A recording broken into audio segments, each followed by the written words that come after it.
Okay, I'm not gonna waste any time here. Gods of Egypt, it was bad. And unfortunately, it just did not hit the scale to where it was good bad. Movies kind of have like a parabola of quality based on how bad your movie is. If it's good, then it's good, of course. And then the quality just slowly decreases until it hits about one point to where if your movie gets any worse, it starts getting better and better and better. Gods of Egypt did not do that. Gods of Egypt was just stupid. It was stupid for a bunch of reasons I don't think anyone has even talked about yet. The only reasons I hear this movie was bad because it was nonsensical and that all the actors were white people. Every SJW under the sun was just complaining about how it was not historically accurate that everyone was white. Newsflash, this movie has nothing to do with historical accuracy. Here's something you might not have heard. They didn't even film it in Egypt. It was filmed in Australia. That's 1/3 of the title of the movie is wrong. This movie was just supposed to be Clash of the Titans. Except Clash of the Titans was fun. It was stupid, but it was good stupid. Clash of the Titans plot kind of fit together around Greek mythology. Gods of Egypt felt like a bad Egyptian fanfiction, really. I'm gonna go ahead and try to decipher this plot if I can. I'm literally not 2 hours from just seeing the movie, and I already forgot a good portion of it. So the movie starts off in, Egypt, somewhere. The city's never specified. Let's just call it Egypt City. So we start off in Egypt City, where Osiris is going to have a ceremony to give his crown down to his son, Horus. The movie just tells us the gods are living with people, so we just roll with it. And at this ceremony is this little stereotype aspiring blonde kid named I forgot, we'll just call him Dude. His name is Dude now. Because honestly, that was all he was. It's Dude, who was in the story. So Dude and his girlfriend, her name will just have to be Girlfriend. So Dude and Girlfriend are at the ceremony when suddenly the invading evil god Set, that's so stupid. I gotta search that. Is his name actually Set? Egyptian god lineup. Yep, it was an actual Set. Translated poorly to Seth, which I'll probably end up calling him a bunch. So Seth invades the ceremony, stabs his father in the stomach, and gouges Horus's eyes out. Then makes all of the gods kneel to him, and makes all of the mortals worship him. He then states that in order to get to heaven, you have to have X amount of gold, and basically becomes supreme leader of Egypt City. If you couldn't tell, this is the bad guy. So years pass, and Dude finds his girlfriend, who is now the servant of some architect. She gives him the plans to a tomb that holds one of Horus's eyes. I keep wanting to call him Osiris. They're all so confusing. Dude manages to weave his way around all of the traps in the tomb, miraculously. In the first scene, he's trying to steal a dress for his girlfriend and he gets spotted, which makes you assume that this guy sucks at what he does. Seeing him just waltz around this tomb like this, even without knowing the third puzzle that was in it, it's a pretty extreme break of character. So Dude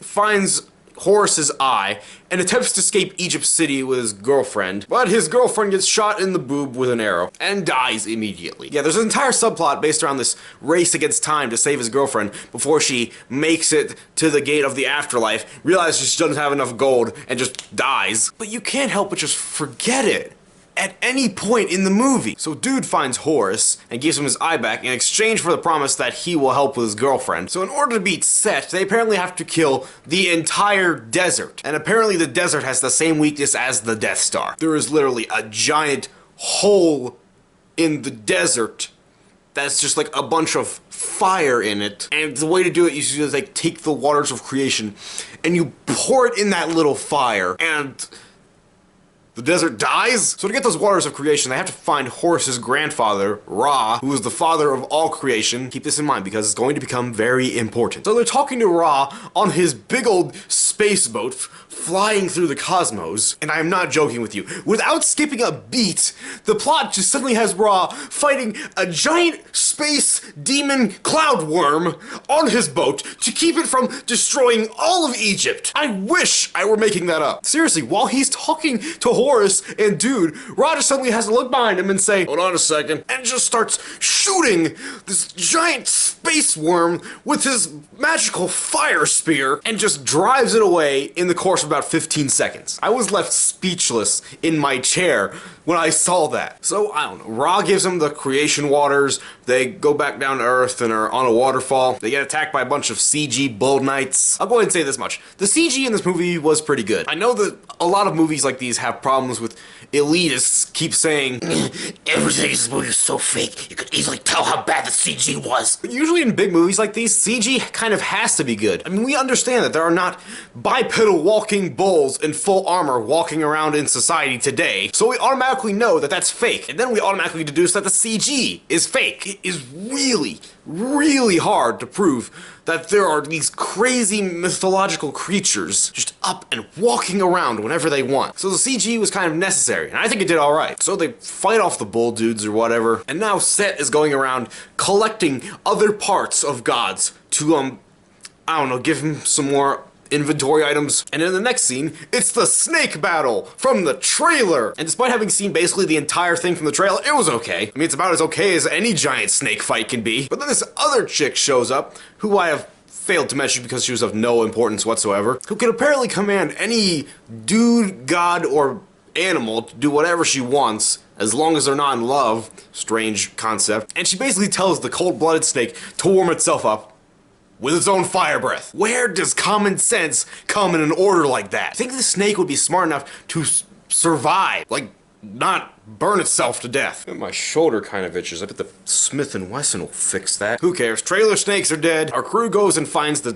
token black god, who's the god of all knowledge, because they need his help to get past the Sphinx in the middle of Seth's pyramid. How original. Because the black guy can answer the riddles. But it turns out the black guy can't answer the riddles. They set him up as the god of all supreme knowledge, and then can't answer a riddle. I'm serious. Dude has to remind him to start thinking like regular people and not gods, just so that he can say something that will keep it from killing them. And while the Sphinx is just swinging at these people, expecting some kind of answer to come out of him soon, Horus does nothing. Absolutely nothing. He just stands there. He keeps getting swat at and like having to swing out of the way of all these giant attacks. We just saw you kill 2 giant fire-breathing snakes that only serve the purpose to be cool. This Sphinx is actually somewhat smaller than the snakes. Why are you so powerless to it? So the black guy eventually answers the riddle. I don't even remember what the answer was. I couldn't hear it. Sphinx goes away and reveals the Death Star weak point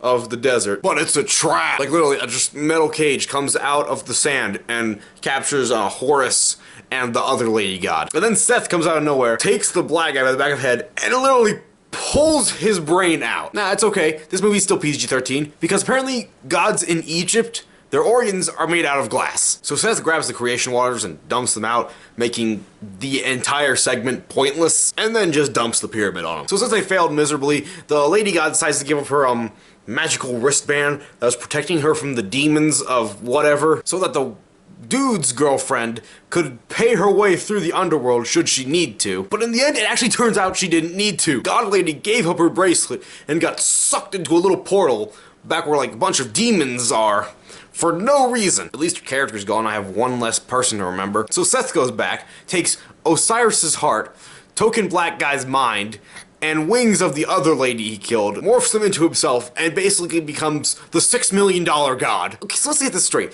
Seth is still at full power because they haven't killed the, spirit of the desert yet, and now he has the powers of other gods at his disposal. So here comes the good question.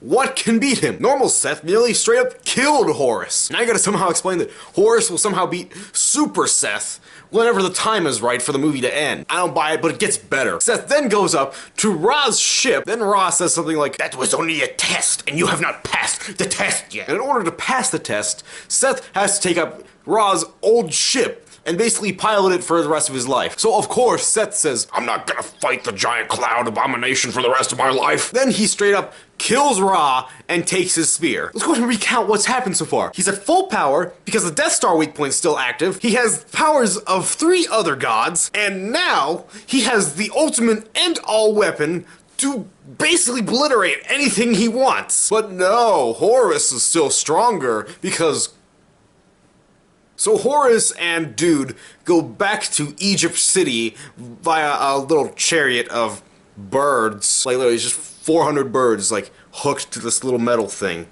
And it just flies them back over to Egypt City. That just seems so inconvenient. What if those birds have to take a dump? Where are they gonna dump? And for some reason, Seth takes Ra's spear, shoots the giant laser into the sky, and basically attracts the giant cloud demon worm thing from earlier. I say for some reason because we don't know why he did it. It is never explained. Why did he bring the giant demon worm down from space in order to eat all of Egypt City? We don't know. They never told us why. So Horus and Dude find the architect that built the giant spire that Seth was standing on, and they basically make him take them up to the top of that spire so they could fight Seth. So they're riding up the elevator, and for some reason, Horus decides to jump off the elevator onto a little ledge and climb up from outside, which is actually slower than the actual elevator. Why would you get off of it? Well, it turns out he was right because Dude and Architect start fighting, which causes the entire elevator to break somehow. I don't know. Oh yeah, Architect was the one who shot Dude's girlfriend in the boob with the arrow, but that's never brought up like sweet revenge or something. Like, the Architect was in so much of this movie, but his importance was never mentioned. And then he dies without anything being said about it. So of course Seth and Horus have the big old fight atop the really tall building. Oh yeah, it wasn't just 3 parts, it was 4.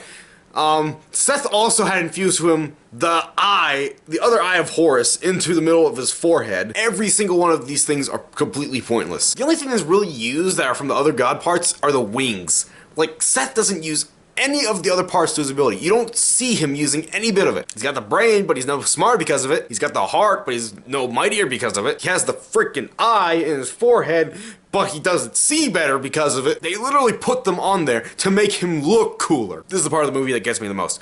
Dude somehow cuts the eye out of Seth's head so then he could throw it to Horus, and Dude starts sliding down the other end of the spire, about to fall off or something. And the movie shows that he has this big choice.